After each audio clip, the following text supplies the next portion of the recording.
1. Take your lamp apart. You will probably have to take the bottom off of it to get to the nut and washer there. 2. Get your various parts.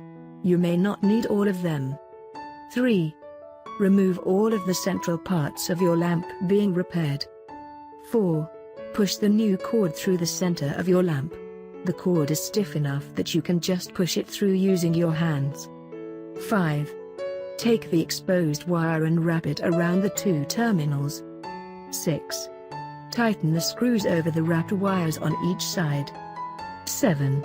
Start pulling the various sections of it together by tugging on the wire at the bottom of the lamp. 8. Get a light bulb and plug in your lamp. It should be working fine now.